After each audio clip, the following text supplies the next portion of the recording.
So got done with the lunch quickly. This is somewhere near Dharwad. So I took the service road and just finished my lunch. You've seen what I had. So I just had a very light lunch. Just a sandwich. Maybe later when I feel hungry, I'll stop again. I've had a couple of chickies as well.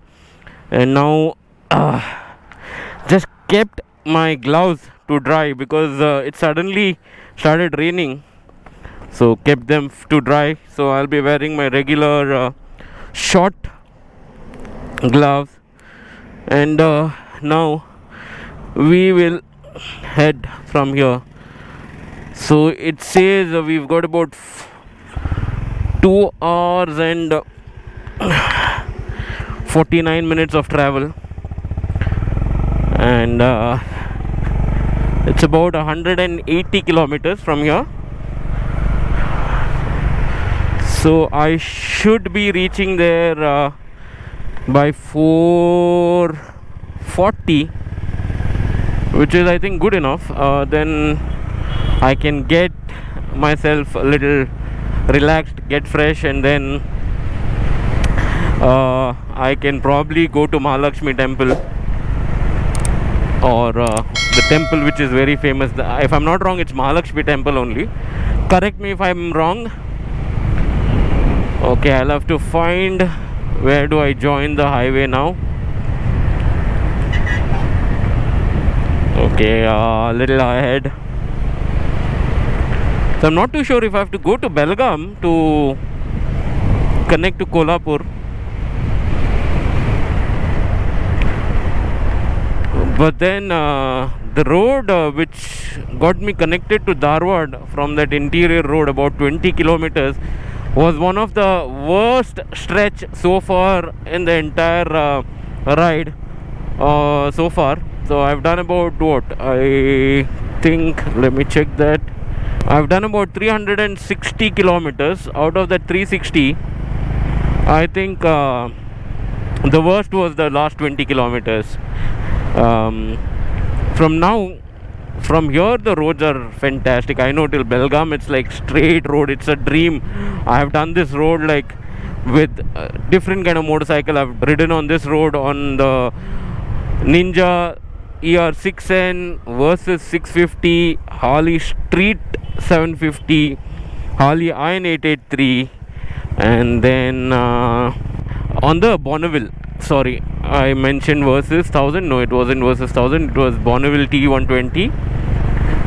So this is a fantastic route. I mean, you just have to hold on to your throttle, move your body left and right as and when required, and if needed, once in a while brake, and you can cover this.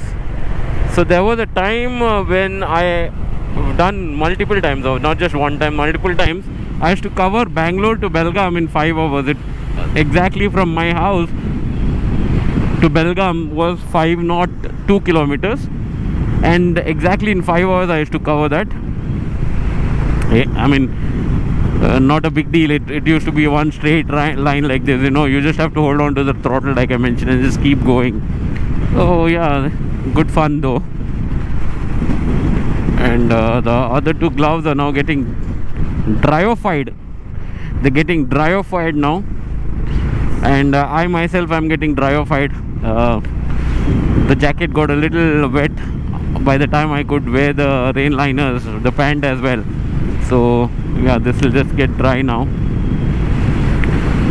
So let me talk to you guys regarding the rain liner that I use. The rain liner which I'm using is by Viterra.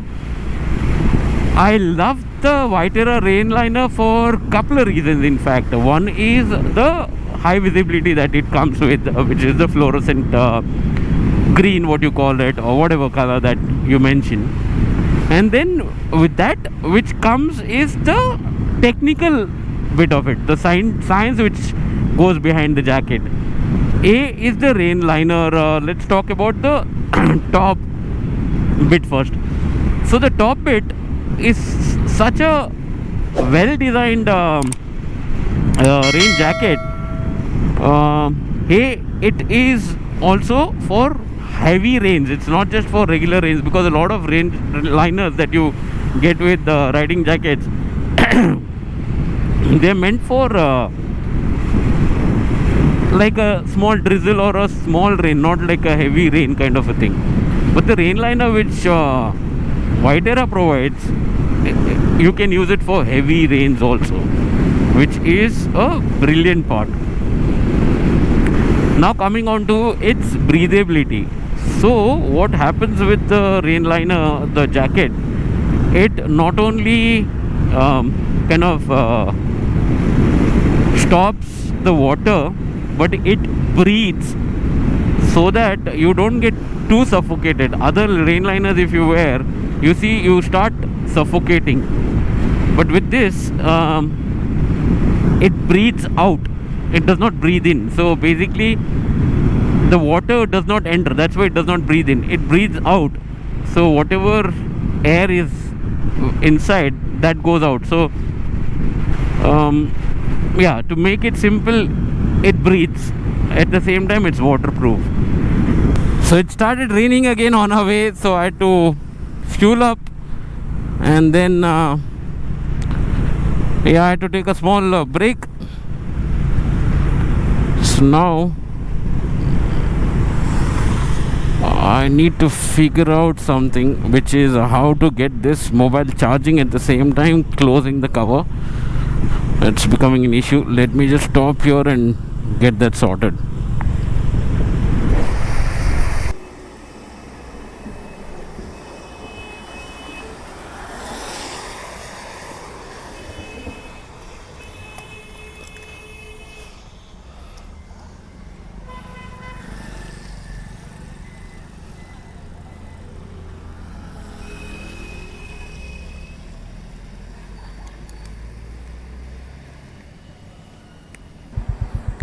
So just got a way around, just did the desi jugaad, and now let's leave.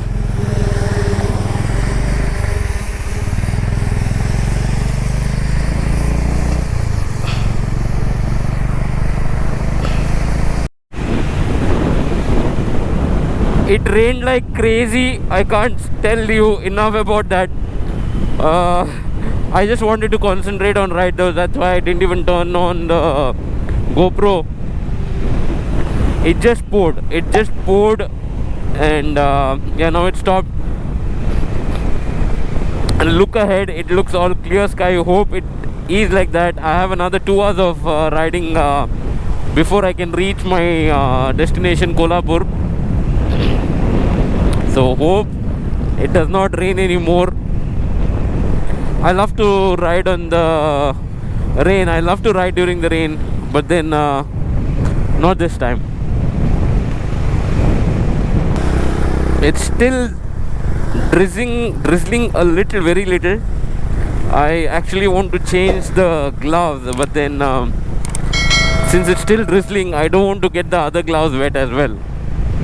But I might as well just keep this one gloves wet, rather than making both the gloves wet.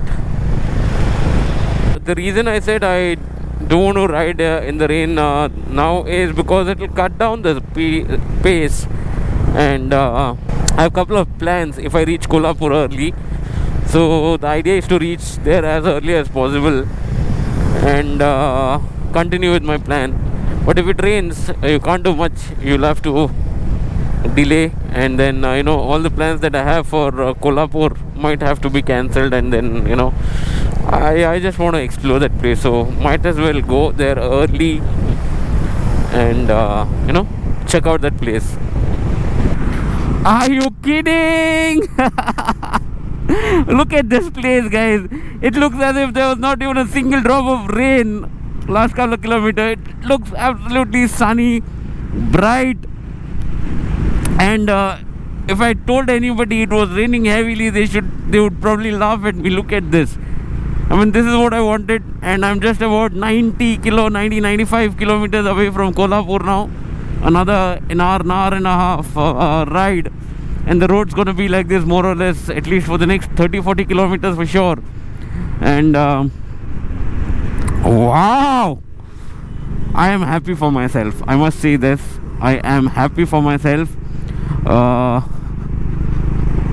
When I started from Mangalore with all the boys, special thanks to all the boys who came and supported me emotionally and joined me up till Marwante. All of them, right from Akshit, Sham, Ramnath, Sampath, and Anant.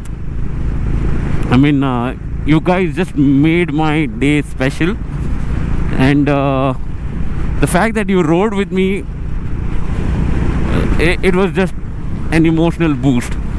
And when I started, I wasn't sure if I'll even ride all this way. I thought I'll probably stop somewhere near Karwar or something like that, and I'd get Kolhapur as a target, but then never thought I'll be able to do it. I wasn't too sure. But then with every kilometer that passed, I just became stronger and stronger and stronger. And yes, we are just about 90 kilometers, 90 or 95 odd kilometers away from Kolhapur, and should reach there. So it's about 3:20 now, so maybe an hour and a half, maybe 4:50 sometime. Then we should be at Kolhapur. I'll quickly go check in and then see if I can meet a couple of my friends around, if they're free, and then also go around the city, check out some places. And tomorrow early morning again, 5 in the morning, I'll head off to Lonavala. So now that confidence which was lacking mentally is back, and physically I know I can do it now. So thank you everyone, for your best wishes.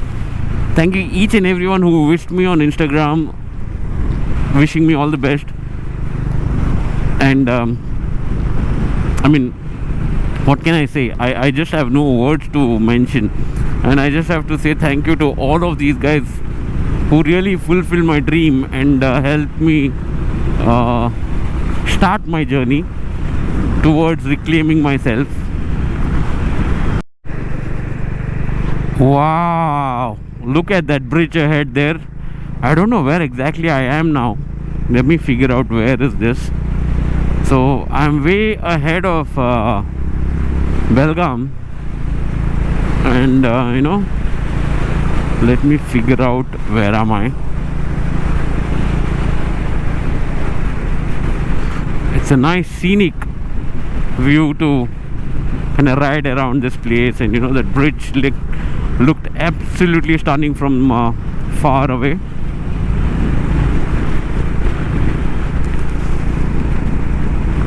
So if you see this Konkan coast, you'll find a lot of bridges. You travel from any place to anywhere. I mean, if you're going from Mangalore to Goa, you will find at least 10-12 bridges. I mean, and this just continues here also.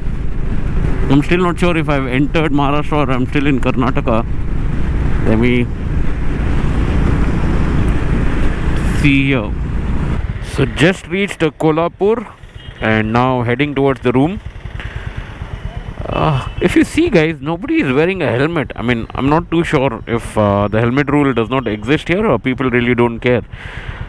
Just see around as we go towards the hotel. Nobody will be wearing a helmet.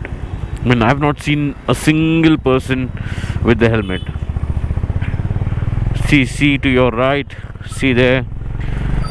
None of them believe in helmet. I really don't know why is that. So you can see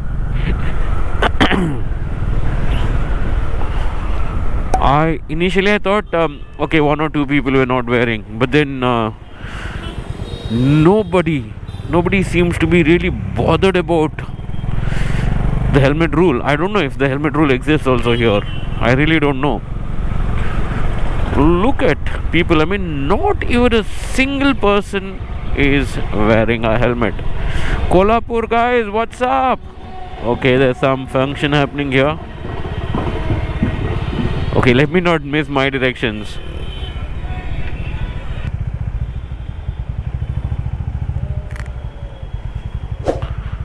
भैया ये Rajesh deluxe hotel किधर है? हाँ इधर सामने दिखा रहा है.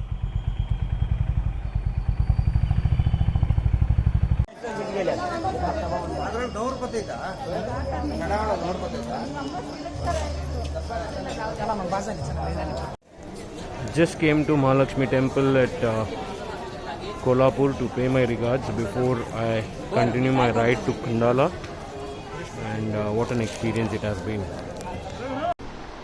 And finally I've reached Kolhapur. In the room I was so tired I could not record anything, and check out the room and you see everything is all over the place, just keeping stuff into places. Went to Mahalakshmi temple, paid a visit to Mahalakshmi Devi, and I must say thank you to each and everyone who wished me for this ride, who are my well-wishers, my supporters, for praying for me. And it has been a lovely ride so far today. And yes, that's it. I am gonna say bye for today. Off to bed. See you guys.